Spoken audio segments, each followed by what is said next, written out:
I'm bringing to you information about digestive health. And in addition, perfect timing, because just this past year, I had gone to a conference that was put on by the University of Michigan called Food.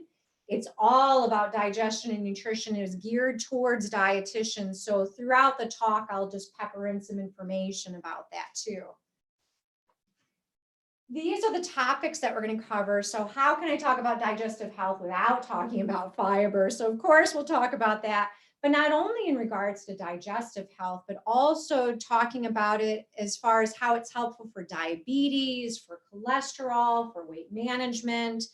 We'll also take a look at the nutrition facts label, because this was just recently updated. So by looking at that tool to help you to get a better sense of the quality of the foods that you're eating.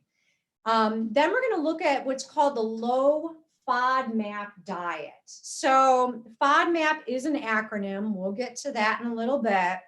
And it was a diet that was actually created by Monash University in Australia.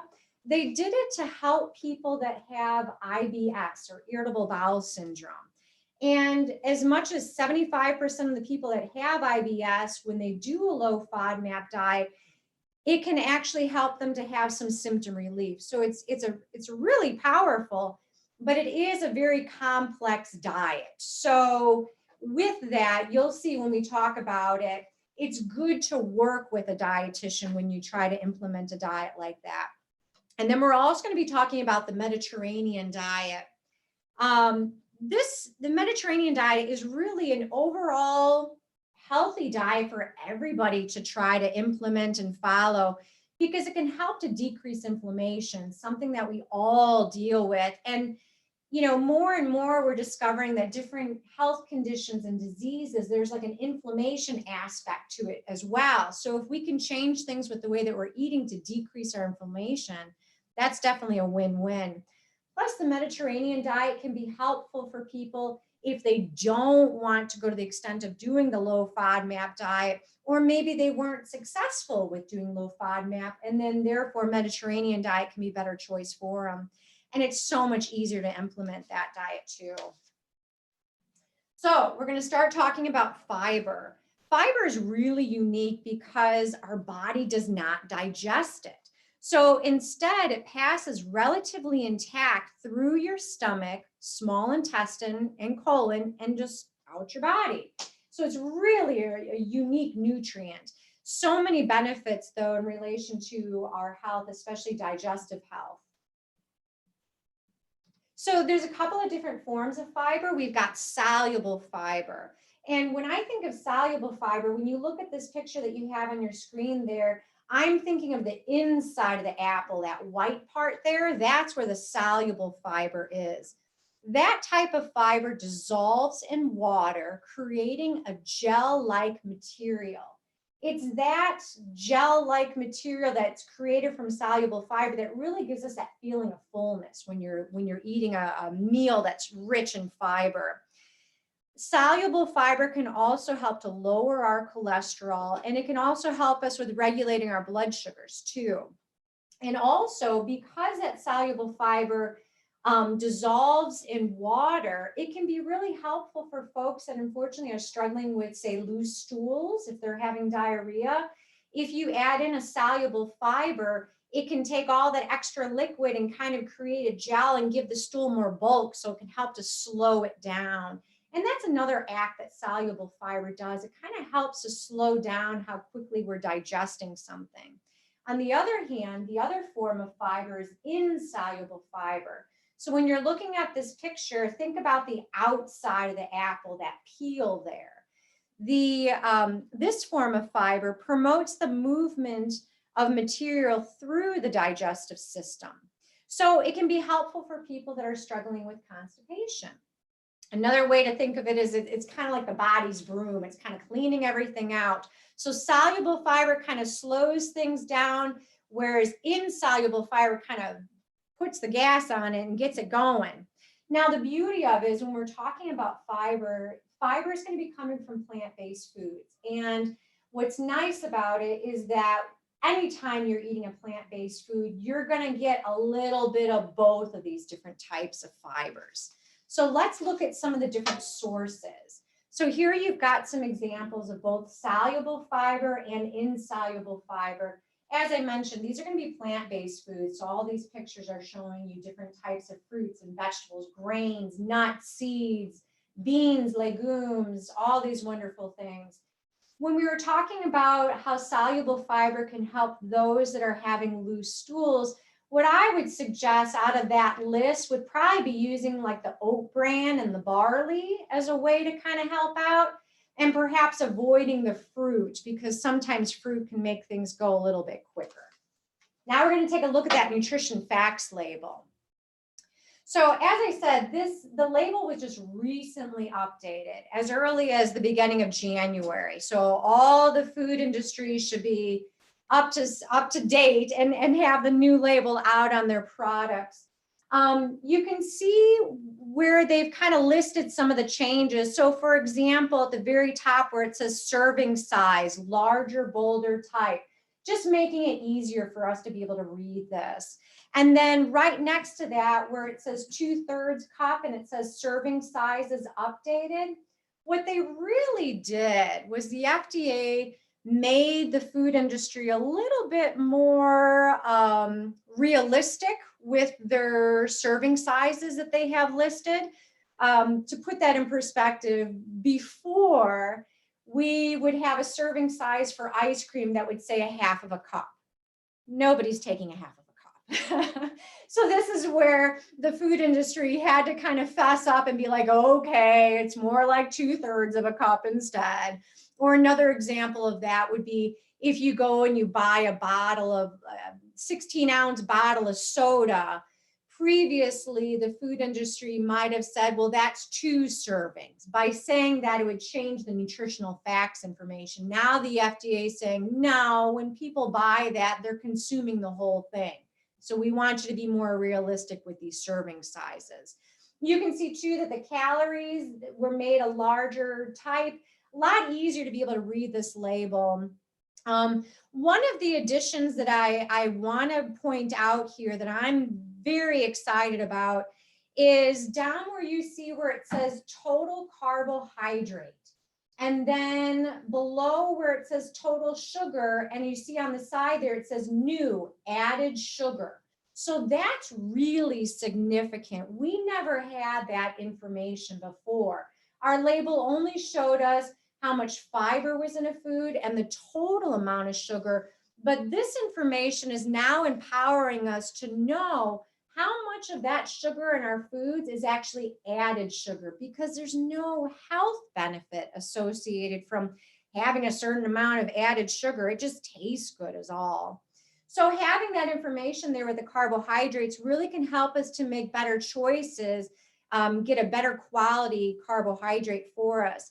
And then down below too, you also have the vitamins and minerals that are listed there. Potassium is something that's been added. So for many of you, that might be something that's a real benefit to have that available to you now. We never had the potassium listed before. Vitamin D is also another one that's new. In addition to having those changes, they've now listed the milligrams and the micrograms for those vitamins and minerals too, because for some of us, we need to know those specific numbers. Now, what I also want to show you is that you can take those percentages that you see on the label where it says percent daily value. Those are those numbers listed right below those total calories of 230 calories. All of those percentages there are your percentages of daily value. And using this guide here that you see on your screen, any percentage that's at 20% or more will let you know that it's high in whatever nutrient you're looking at. And on the other end, anything you see at 5% or less will let you know that it's low in whatever nutrient you're looking at. So when we look at this label, now we can kind of get a better assessment of what exactly am I getting out of this food. So again, when we look at that added sugar, we see that that percentage is at 20%. So again, it lets us know that's a high source of added sugar.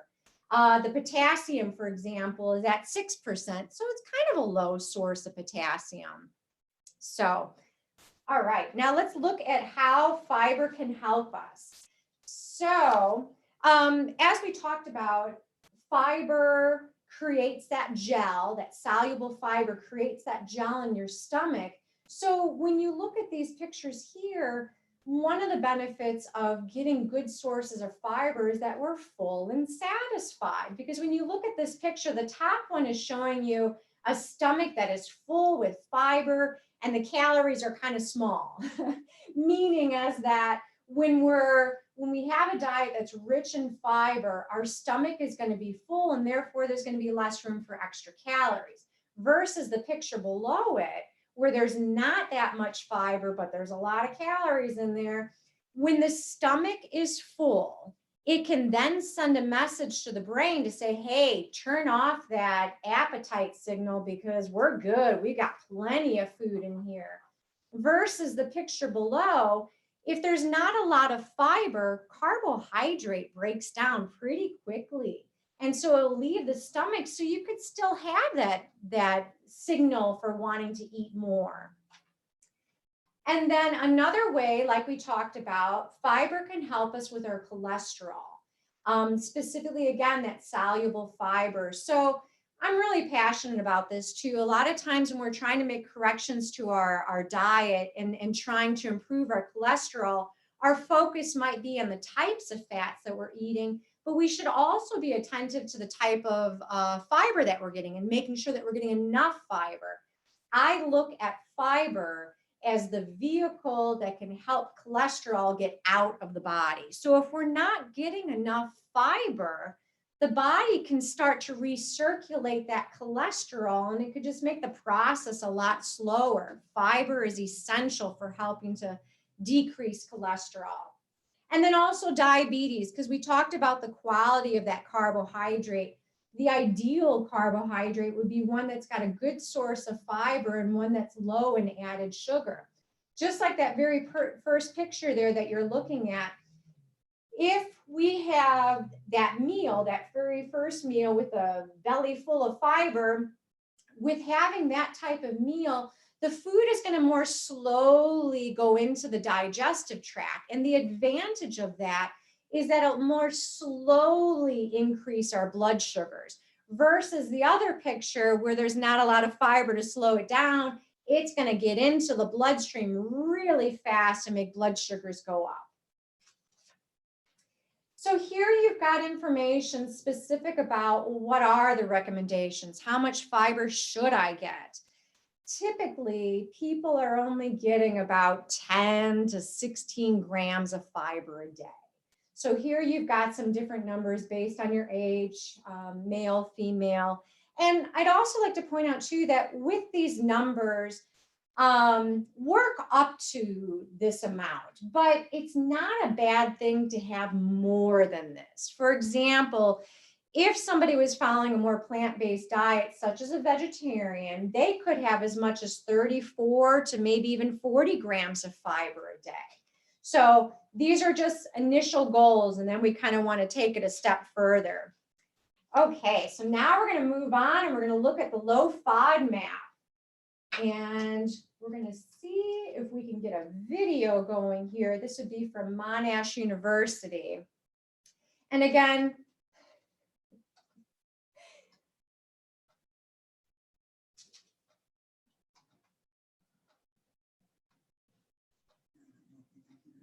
oh, okay.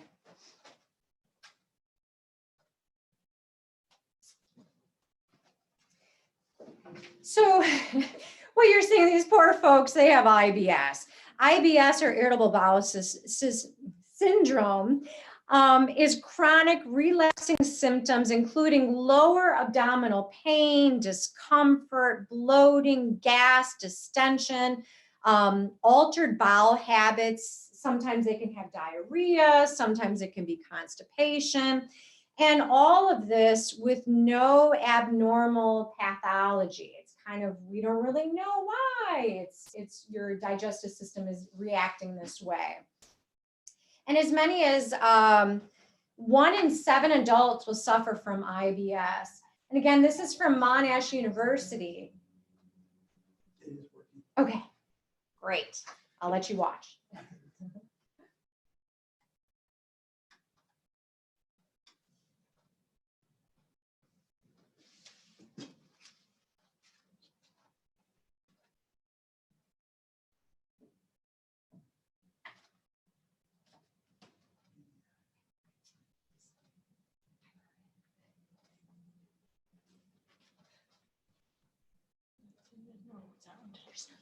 Oh, we can. Ooh, this is a really great image. So what you have here, or those green things, are carbohydrates. The red things are FODMAPs. So here you're seeing these pumps. So that's helping the body absorb these sugars so the body can be able to use it as a source of nutrition. These FODMAPs, these red things floating around, are these nutrients or carbohydrates that can be difficult for the body to be able to digest. It's okay, you can skip it.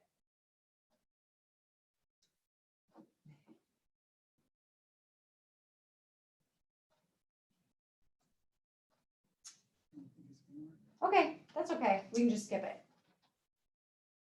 So what you would have been able to see, and you can always go to the Monash University website to be able to get this information, to see this video, because it is really helpful, especially for any of you that are suffering from irritable bowel syndrome. It's just helpful to have this visual to understand and appreciate what these FODMAPs are doing. So again, FODMAPs, they're short chain carbohydrates that are found in foods that are poorly absorbed or impossible to digest. So for everybody, they can be difficult to digest, but for individuals that have IBS, it might even be more difficult for them to be able to digest it. That's kind of what you were seeing in that picture, those red things, how they weren't getting into those pumps to be able to come into the body. So because of that, it can cause irritation, it can cause bloating. So with the Monash University, like I said, they discover these FODMAPs, and they discovered that if we can decrease to eliminate these FODMAPs, there can be symptom relief. Now, what you have here too is, now you know what FODMAP stands for, the acronym. So fermentable oligosaccharides, disaccharides, monosaccharides. So those three, the O, D, and the M, those are your carbohydrates. And then polyols are actually sugar alcohols. Like I said, a low FODMAP diet can help about 75% of the people that have IBS to have some symptom relief. Some additional triggers, dietary triggers that might affect them is having dietary fiber, gluten, caffeine, fat, dairy such as lactose or alcohol. And then non-dietary triggers can be stress. So we'll touch on that too in a little bit. Now, what you're going to see, this information right here that you're looking at is, as you can see down below, katescarlotta.com. She's a fellow RD. She was also at that food conference that I was at, the GI conference, and she's very passionate about low FODMAP diets. So this I pulled directly from her website, and I do definitely encourage you to visit her site to be able to get some more information. The low FODMAP diet actually has 3 phases to it. So we're going to look at each one of those phases now. So here you've got an example of phase 1, where we implement a low FODMAP diet. And here you got some examples of foods that would be included and foods that we would try to avoid or try to decrease. Now, I say it that way because it's not a no FODMAP diet.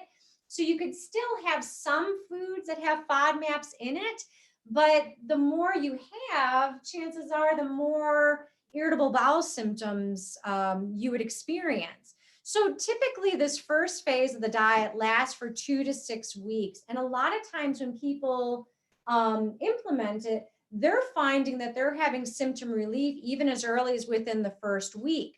Ideally, we'd like to see those symptoms, the symptoms being relieved within that time period of 2 to 6 weeks. If they are not relieved, if the person is feeling the same after implementing the low FODMAP diet for that period of time, then perhaps this diet isn't going to be able to work for them. But for the folks that they do have symptom relief, then we would move on to the second phase. Now, for the people that are not able to get symptom relief from here, some alternative therapies or ways to address the condition can be such as stress reduction, because there is a connection between your gut and your brain. And so if we're stressed out, that can definitely affect how we digest and tolerate the foods that we're eating. Medications, of course, working with our GI doctors, they can make suggestions about different medications that might be helpful. And even gut-directed hypnotherapy. So believe it or not, there is a growing trend of having GI psychologists. Not only would they do gut-directed hypnotherapy, but they do additional therapies such as cognitive behavioral therapy, relaxation, and so on. So, and what I wanted to show you here, this is just kind of a screenshot looking at the app that Monash University created. I looked it up too. It only costs $9 to download, but look at all the information that you get. This is incredibly helpful. So, you know, what you're looking at here, you can see the different types of foods. They use a stoplight technique. So on the third phone in, where you see there's red by the avocado, there's green by the banana chips, that's letting you know anything that's red is then considered a high FODMAP food. Anything that's green would be low FODMAP. The yellow would be sort of a moderate level. You can also see that within those foods, like the avocado or the banana chips that are listed there, you've got those colors listed below them as well, because it becomes dose specific. If we have a small amount of avocado, that's okay. That can be low FODMAP. But once we start to increase the amount, now it might produce more GI symptoms. Okay. So phase 2, this is where there's a reintroduction or a challenge phase. Some people feel so good when they do the low FODMAP diet without doing the reintroduction phase that they don't want to get off of it. But that is an error. Do not do that, because you're going to miss out on so much variety in your diet. And we know that there's definitely a correlation between the more diverse your diet is, the better it is for your digestive system, and the better it is for your immune system as well.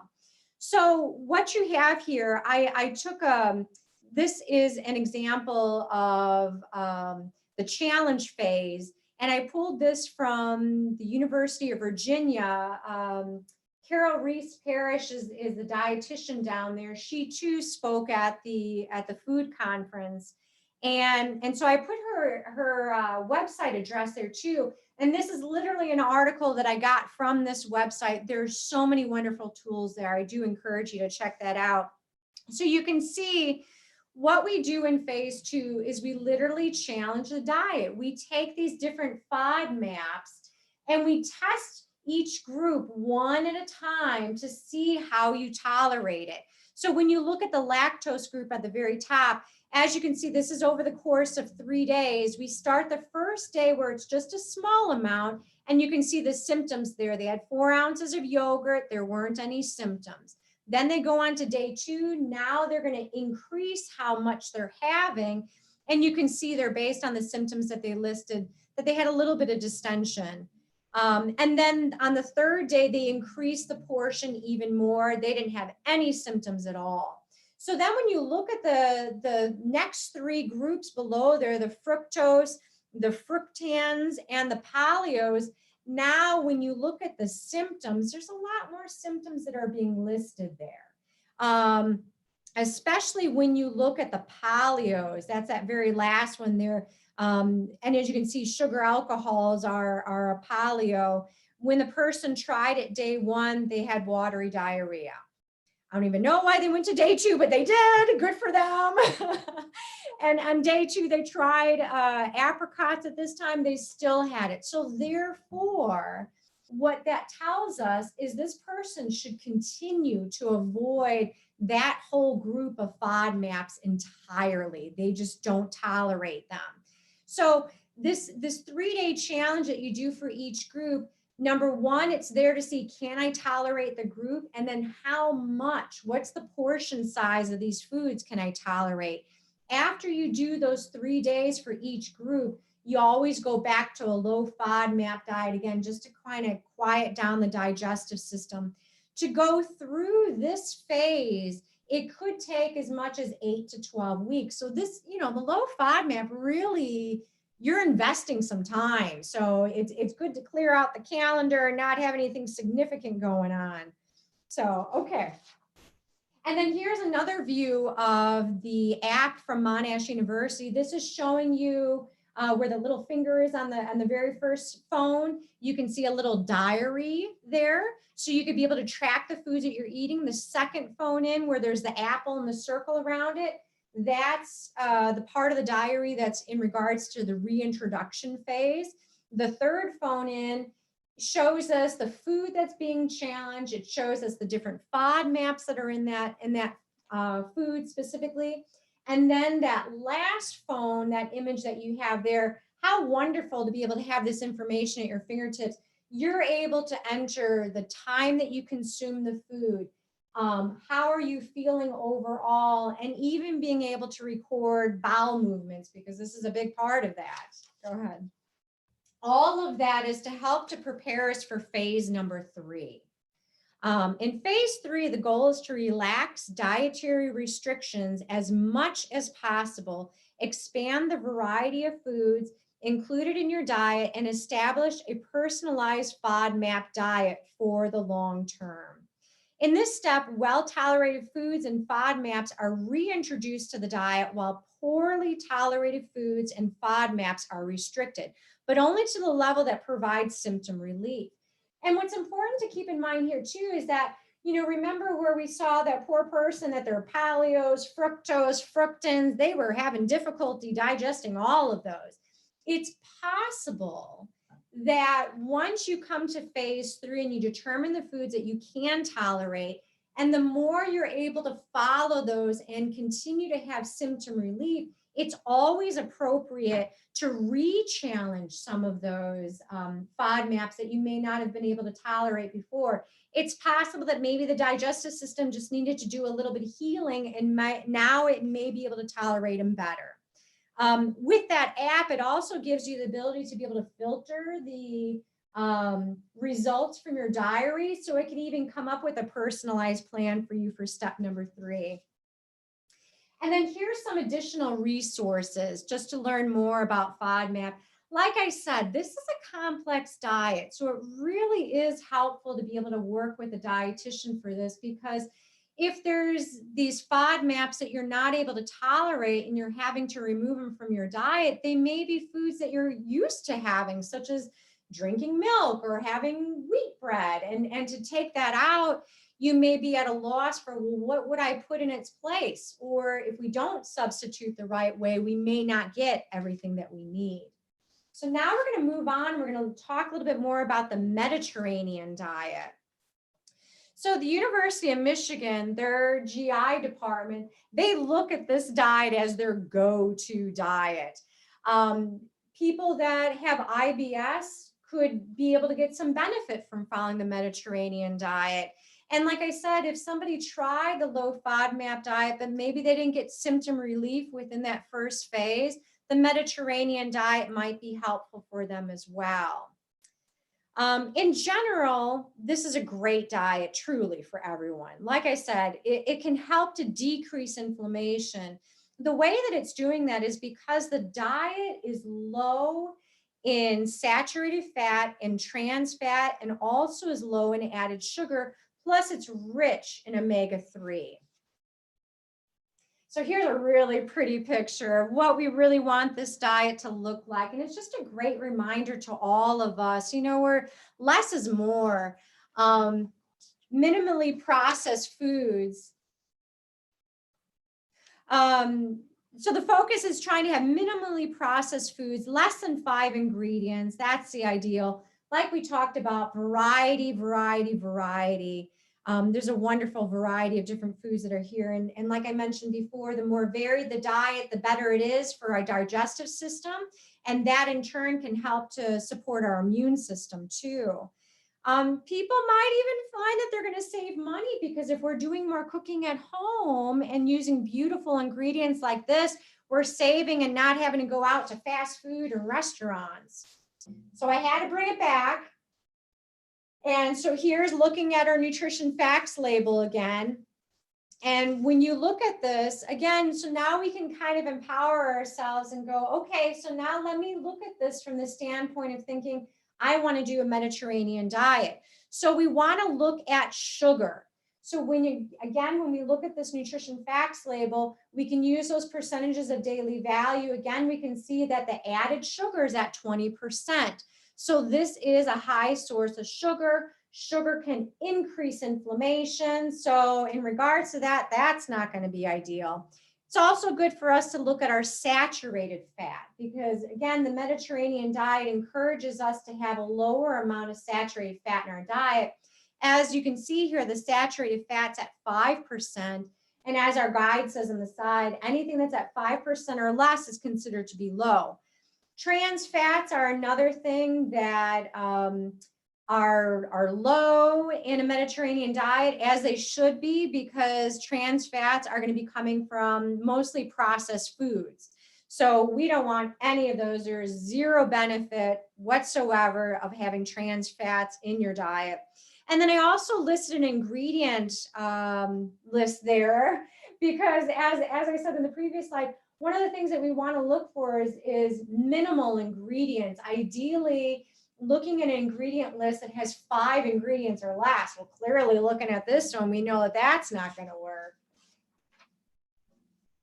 So again, these are the areas that we want to work on. We want to work on decreasing red meats, because red meats do tend to have the highest amount of saturated fat. Reducing processed foods, it just doesn't fit within the Mediterranean diet. Reducing foods that have added sugar, and reducing foods that have full fat dairy. But I have to qualify this. So what you're seeing here in front of you is looking at grain-fed beef versus grass-fed beef. So what you're going to see at the end of the presentation, when you look at the Mediterranean diet, the very top of the pyramid is showing us where the red meats are. So again, it's not that we're saying you can't have them at all, but we just want to decrease it. It does matter, though, how the animal is being raised and what the animal is eating when you think about the nutrition that we're going to get from eating that animal. So when you look here, what I want to point out is you can see the omega-3 fatty acids. And when you look at the grain-fed beef, there's only 0.1 in there versus the grass-fed, which is 1.22. So clearly there's more omega-3 that's in the grass-fed beef. And then again, when you look at omega-6, there's a higher amount in the grain-fed beef, a lower amount in the grass-fed. So when we talk about inflammation, what we also know is that when there's a high source of omega-6, that can increase inflammation. So you can see when we're having the conventionally raised beef, that could be making our inflammation even worse. So therefore, the push is to try to go for the grass-fed. And here too, you can also see what we need to work on increasing. Of course, getting more of our fruits and vegetables in there, all these different types of whole grains, of course. And then in regards to protein, here's another look at wild caught versus farm raised, specifically looking at salmon. So salmon isn't just naturally rich in omega-3, because a lot of people think of salmon when we think about omega-3. Salmon is going to be rich in omega-3 only when the fish is allowed to eat plant life and other goodies that are in the ocean versus when they're farm raised where they're giving them pellets to get their nutrition off of. So it does matter where the animal comes from and how it was raised. And here's another tool that you can use. So this is showing you the website for the Environmental Working Group. And the Environmental Working Group, their mission is to empower people to live healthier lives in a healthier environment. So this is a great tool. You can see there's sort of in the middle where it says less is more, and it's a score of 1 versus the worst score is 10. So what they're doing is they looked at different types of products for us, not only food, but they even look at cosmetics, skincare, cleaning products, just to see what kind of impact they have on the environment, as well as what kind of impact they'll have on us too. This is a video we can skip. You want to try it? Okay. You know what? We don't even need the vocals on it. It's just music anyway. This video that we're going to be watching in just a second is from the Environmental Working Group. And every year they come out with a list of the clean 15 and the dirty dozen, or the dirty 12.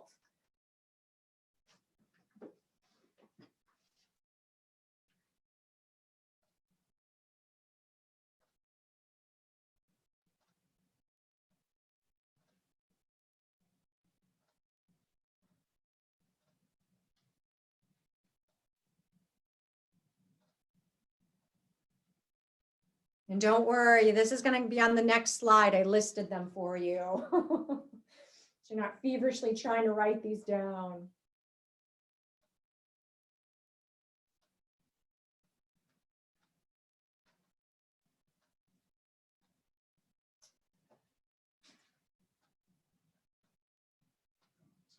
Oh, it's okay. It's just music anyway. we can do without that. So it's such a wonderful tool, and it's so great to have that information available to you. On their website, they do have where through a donation, if you're interested, you can give a donation, and they'll have listed on the card, it's about the size of a credit card. So I have one, and I just keep it in my wallet when I go grocery shopping. I'll pull it out and use it as a reference. So here again, you've got the clean 15. So what these are you do not have to buy these organically, because sometimes that's a question. Should I buy all my fruits and vegetables as organic? And that can be expensive. So it's good to know that based on the Environmental Working Group, they found that these 5 are fine. You can buy them conventionally. They do not need to be organic. And then you've got the dirty 12. And with the dirty 12 here, these are the ones that we are encouraged to buy these organically. So for many of us, if we have a weakened immune system, this could be a contributor. This could be something that may aggravate our system. So less is more. And this is just very empowering to have this information. So again, with the Mediterranean diet, when you look at this pyramid, it kind of calls out to us how we want to make this happen. The biggest part of the pyramid is plant-based. And then you can see above it is where the seafood, the fish are listed there. And then above that, the chicken. And then again, like I said, the meat's at the very top up there. But it's also good to respect the bottom of the pyramid where you got people dancing and having a meal together, because it's good to keep in mind too that if you're having digestive issues, being active can actually help. I've worked with individuals that, for example, they may have a condition called gastroparesis where their stomach is very slow to empty, and that can be very uncomfortable.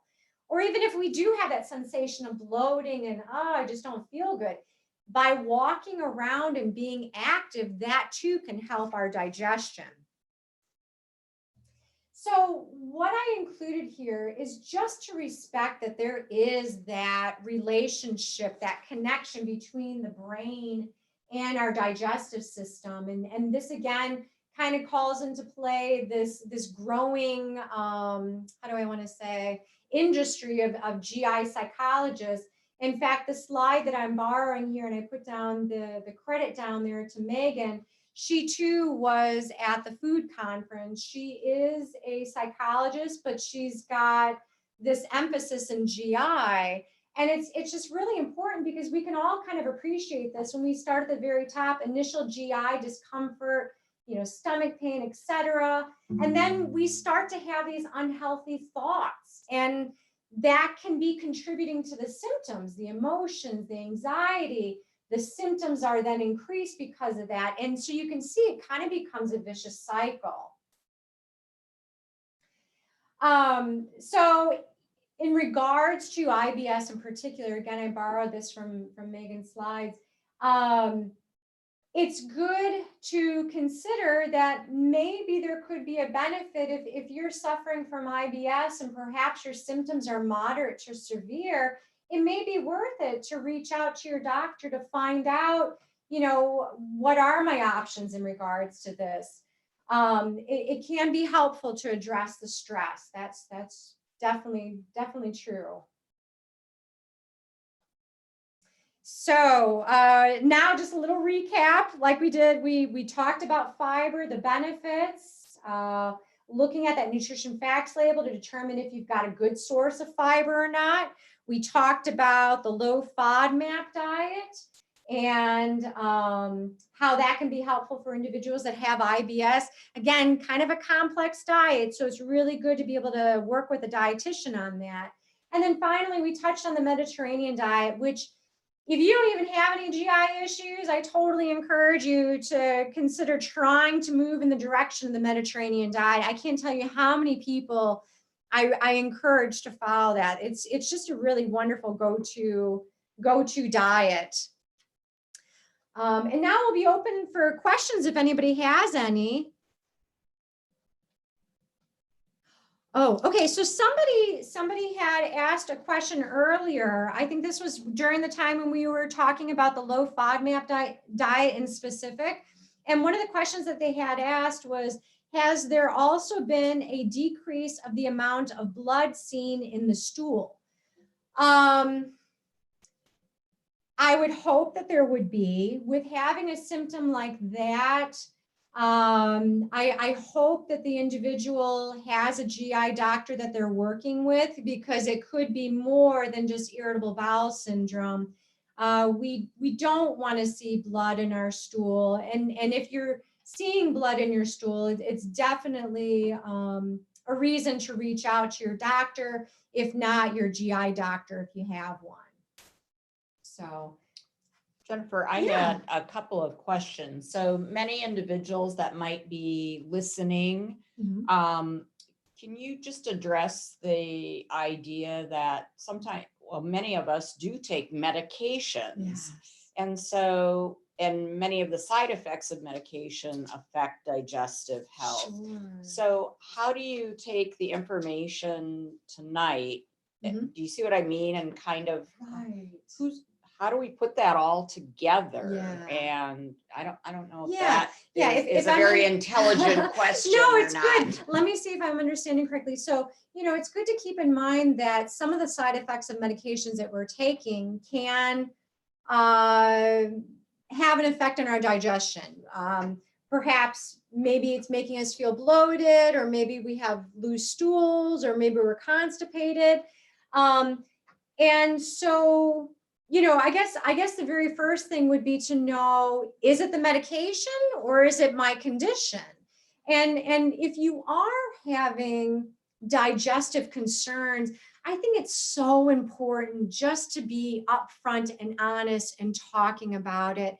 I think what it comes down to, especially working in the GI clinic, people are afraid to talk about it. They're afraid to talk about poo. Let's just come out and say it. They're afraid to talk about it. It's private.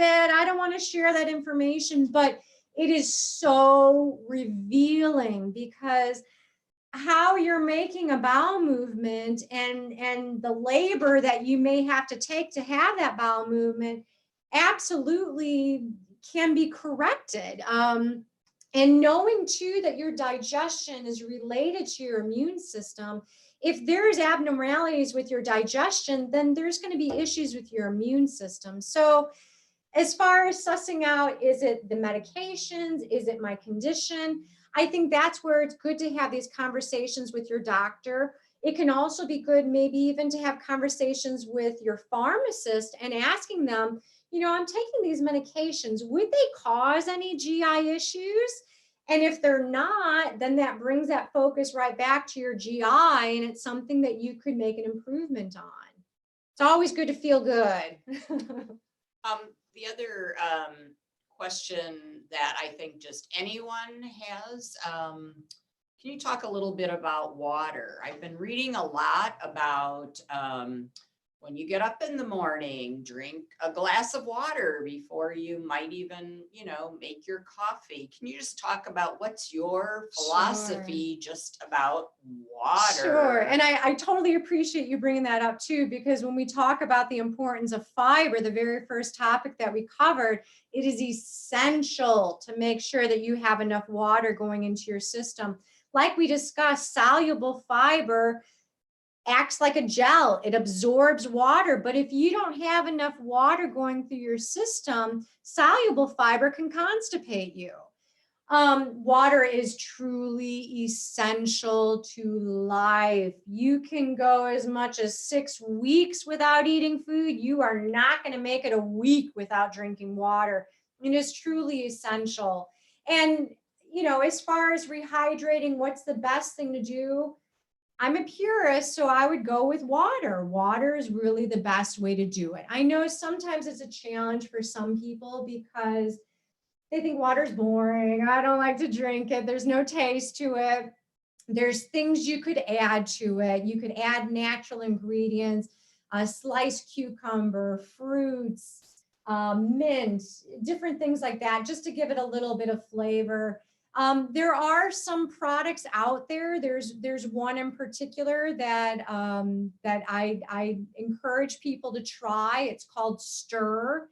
It is one of these like a little tiny bottle, and it's got the like a liquid inside, and you squirt it into your water. The reason why I like it though is because it's made from natural ingredients. So when we talk about minimally processed foods, to me, that's something that is more minimally processed. So that can help people to drink more water. And with the, your water intake, it really is best to spread it out throughout the day. We can't expect that the body's going to be able to handle it if we take it all at once.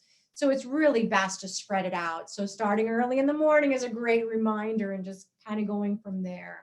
Well, with us tonight is one of our great volunteers, John, and we want to thank him. But he and I sometimes, lately, one of our topics has been probiotics. So as a transplant recipient, should I be taking, because I'm seeing a lot of commercials just about probiotics, and I'm supposed to now give my dog probiotics, and I don't know. So just as we're wrapping up, do you have like a 30-second probiotics, and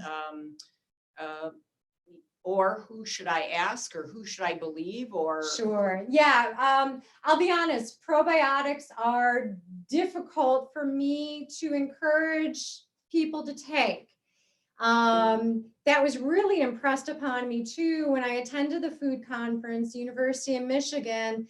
The GI doctor there was very passionate about saying, probiotics, I mean, it's literally a bacteria that you're taking. And if your immune system is compromised, I would not recommend that at all.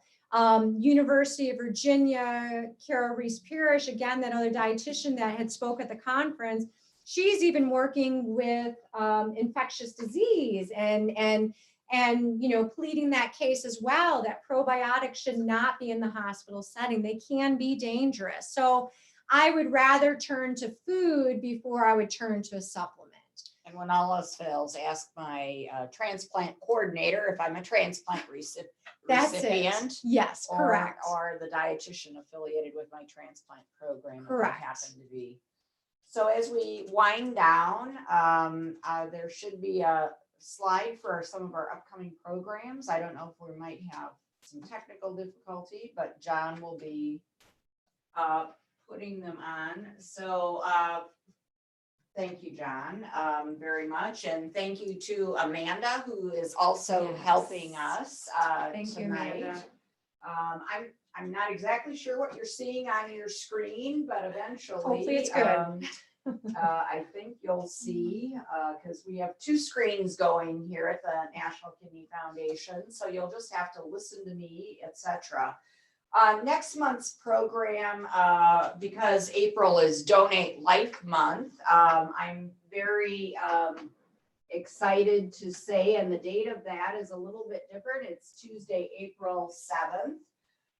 We're going to be welcoming also in the support group from one of the local transplant centers, Freighter and the Medical College of Wisconsin, but everyone is welcome.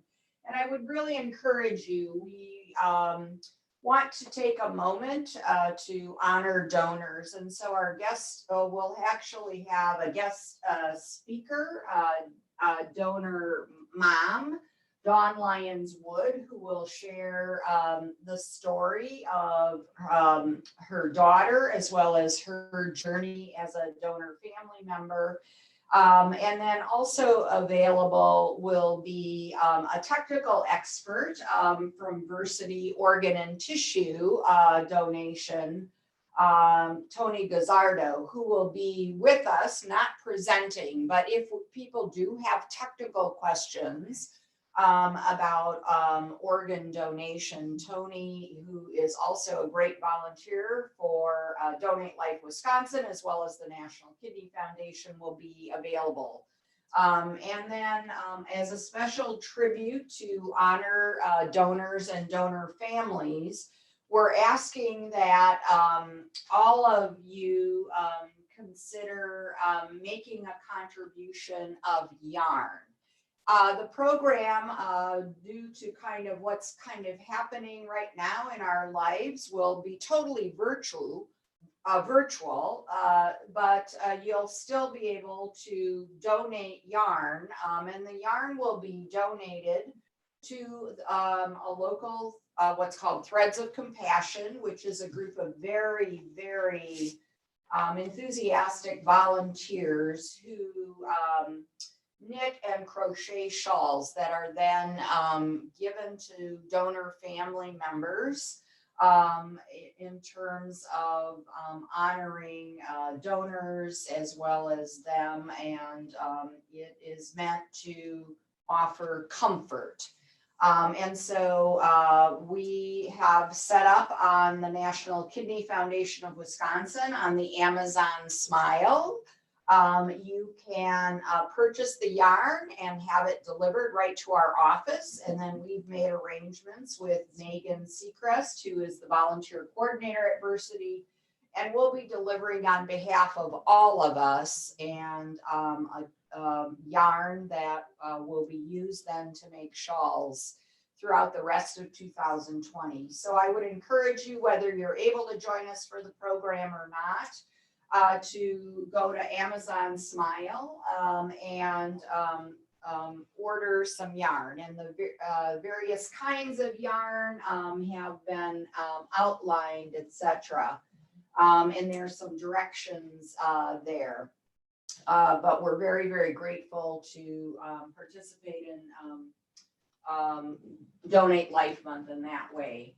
Right now, our statewide and Midwest-wide run and walk to promote organ, tissue, and eye donation is scheduled, as it always is, in Madison. It's our annual event, the last weekend of July, and right now it is a go. And so we'll just keep you posted. So this is kind of a save the date. This run and walk is an opportunity to meet approximately 1,000 recipients, donor family members, living donors, healthcare professionals, and community members with one purpose in mind, and that's to raise our voices and come together as a community to celebrate and honor donors and the importance of organ, tissue, and eye donation. So stay tuned for more of that.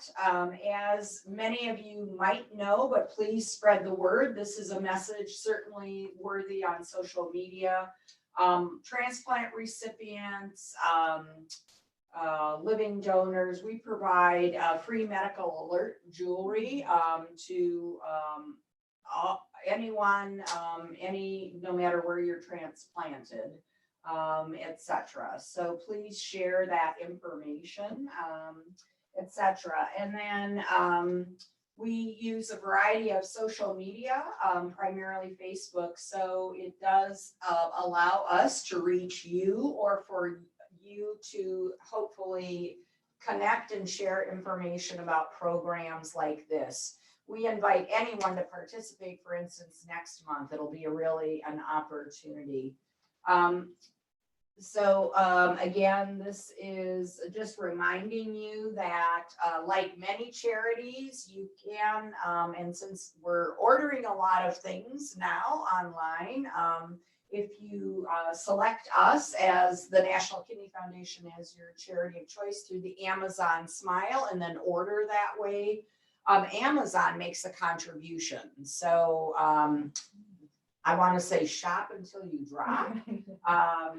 But it is a way to support whether it's our charity or any charity of your choosing. It is really a way to support that charity, to get your shopping done and to have Amazon make a contribution. So I encourage you to take a look at all the charities, etc. But I want to thank everyone and wish everyone, thank you, John and Amanda, for helping us tonight. And I love the shout out to St. Patrick's Day, because I think we all are Irish today. And Jennifer, thank you so much. It was so my pleasure fun meeting you here. Likewise. And I hope you'll come back and join us. Thank you, and good night, everyone. Good night.